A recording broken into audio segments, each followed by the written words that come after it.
A few weeks ago, I took it upon myself to go through as much pain and agony as I possibly could, because that's what we do here. And so I thought, why don't I try playing a week on US West servers? So I did. I played 50 2v2 games on US West servers. I tracked my wins and my losses, which I will reveal at the end, and I found a few things that I thought were pretty interesting that are a little different from Oceania. Now please note that any of these things are just things that I found during my time on the server. I'm not trying to say that one region is better than another region or that the whole region needs to work on certain things. I'm just pointing out the things that I saw in my Grand Champ games. But before we dive into today's video, a big thank you to today's sponsor, Displate. Now, if you just take a quick look behind me, you will see that I have displates all over my wall. They are genuinely the nicest posters I've ever had, and they are super easy to set up. Just slap the protective leaf on the wall, stick the magnet on top of that, and you're done. That's it, your metal posters are sitting nicely. No nails, no hooks, nothing. Also, they have something called the Forest Garden Project, which means every time you buy a displate, they plant a tree in Tanzania, which is absolutely amazing. Plus, they make for the perfect Christmas gift for anyone this holidays. So, check out Displate and pick some up for yourself or someone special. If you want to get some amazing artwork for your space, click the link in the description. If you buy 1 or 2 displates, you get 23% off, and if you buy 3 or more, you get 29% off. But do make sure to go through the link for their discount. Anyway, big thank you to Displate, and let's get back to the video. So over the course of the 50 games, I was playing on a ping that was ranging anywhere from 140 to about 220, and that means a few things. It means that I will have to take a lot more care when it comes to 50-50s and challenges in general, as they aren't going to be exactly what I see on my screen, as I will be a little bit behind. This can get especially hard in kickoffs. It also means that there are lots of little things that can happen, like small bumps and the timing of wave dashes and stuff that can mess me up and make me tilt. What? How am I supposed to read? And so, right from the start, the goal was to try to not tilt myself due to ping. What? Like, this did get a little hard when there were moments like these. What? When it comes to gameplay, one of the big differences I saw was that I was getting demoed a lot more on these US West servers. Now, this could come down to a few things. Number one, it could just be that the region uses demos more often in their gameplay. This is perfectly valid and probably the reason it happened. Or it could be number two, which I think might have played into a little part of it. Now, because I barely ever play on US West, I have never run into any of these players before. And so, a fair few of them, oddly enough, were a little surprised to see me. And then, once people realize that they're going to be on stream or in a video, they often go for demos because you demo the streamer. That's just how it goes. Either way, not a good thing or a bad thing, just an observation. If this is the way that NA has their playstyle, if this is the kind of thing they do, completely fine. It's just a little bit more new to me to be demoed this much in game. And leading on from that, it was a lot harder to be stream sniped on this server.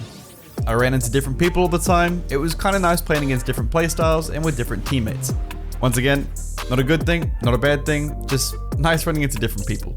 Now, one of the first big things that I found was that I had a lot of time on the ball while attacking. It seems like half the time the players on both teams would often just play very, very passively. No one really challenging, everyone had this kind of, well, we'll just stay back and let them come to us mentality instead of applying pressure.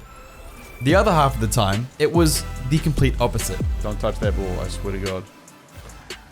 There's our momentum. There's all our momentum gone. There was insane ball chasing, and I mean like everyone just kind of cutting rotations. Bro! No one cared about being the last man back. It was 100% focus on getting the ball and hitting it away. Nice demo. And now get out of the way. Like, you get the nice demo, and then you have to be the one to make the play. Dude, I give up. There was no shadowing, no forcing for your teammate, just kind of double commits and all-out warfare. Bro, oh my. And hey, that's fine. I'm not here to trash talk an entire region of players. And it might be completely different in your games. That's completely fine. What are you doing? Dude, get me out of NA. Oh my God. It just meant that for me, I had to adapt very quickly to try and find out which of the two playstyles my teammate was going to use. So I guess just a quick tip to you NA players out there that are around GC1. If you feel the same way and you feel like this kind of thing happens in your games, if you can manage to play pretty smart defensively, you can take advantage of the other team when they play either of these playstyles. Smart defense will counter players who just want to chase and smash the ball downfield, as well as also countering the players who attack and then give you space. Just take your time, focus on taking safe 50-50s, and do not fall into the trap of giving away possession just because it's easy to hit the ball away. The next thing I noticed was that the majority of the games felt incredibly slow, even the ones where everyone was chasing the ball the entire time. There were so many times in game where the ball would just get sent down the field to us, and we would still be the second one to the ball. Or we would clear the ball down the field and then we would be the first ones to touch it again.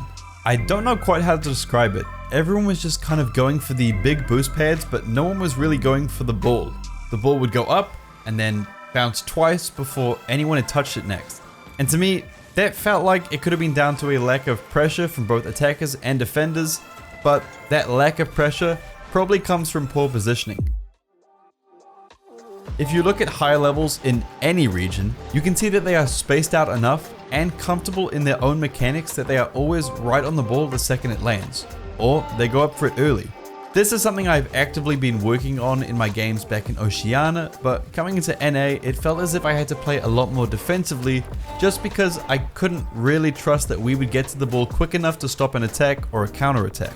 And yeah, this kind of works in my favor because it was a lot easier to play defensively and just try to set my teammate up as much as I could rather than try to make plays by myself when I couldn't really judge my 50-50s that well due to the ping. And that brings me on to my next point. Setting up your teammates. He's freaking out. You just have to hit the ball. Oh, please. Now, I'm someone that likes to try to pass. I think small infield passes to put your teammates into space to shoot is by far one of the easiest ways to score in this entire game. And I'm gonna have to say that in these 50 games, I probably got less than 10 of these passes. And there were so many times where we were in a 2v1 and where this simple pass would have resulted in a very easy goal, but it just never seemed to happen. Oh my, what am I supposed to do with that? And also so many times where instead of passing the ball back to me in order to keep possession, players would just rather try and turn around into a 1v2 or do some kind of weird backflip to try and beat two people. Pass. You literally give him so much time to get back and defend. Pass the ball. I don't know, man. It was just so strange. And yes, I kind of get it. You're NA. You're the region that has mechanical gods like Justin and First Killer that can do whatever they want on the ball. I understand that everyone wants to be that glory player and everyone wants to score the nice goals and be that guy on the team. I don't know, man. It's just weird to me how seemingly everyone would rather take a 1v1 than a 2v1 and secure that easy goal. Finally, my last point. Throughout my time in NA, I found that you guys were toxic as Like, admittedly, people weren't really toxic to me, and I think I should have hid my name because I made a whole lot of mistakes. Naturally, we all do. But I think people were being nice to me because they wanted Steam signs and stuff. But oh my god, everyone just went off at their teammates over the smallest mistake. Someone would miss a shot that wasn't even an open net and their teammate would just AFK or say some less than family friendly things in the chat. So as a final little message to you NA players, please remember to have fun and just take it easy on everyone in the game. You can get mad, we all get mad, but don't type stuff or AFK or anything. Just have your little outburst and then get straight back into the kickoff. Just keep your chin up, don't type anything, you'll be fine. So, at last, how did I end up when comparing wins and losses? I actually ended up winning 27 of my games and losing 23. So I actually ended up going positive and gaining MMR, which was a nice little surprise from this whole thing. I would, however, say it was pretty even, seeing as I only won 4 more games than I lost.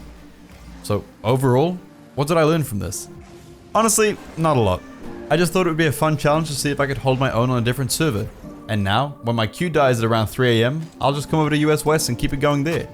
So, if you're in NA, I'll be seeing you soon, and if not, then I'll be seeing you in the next video.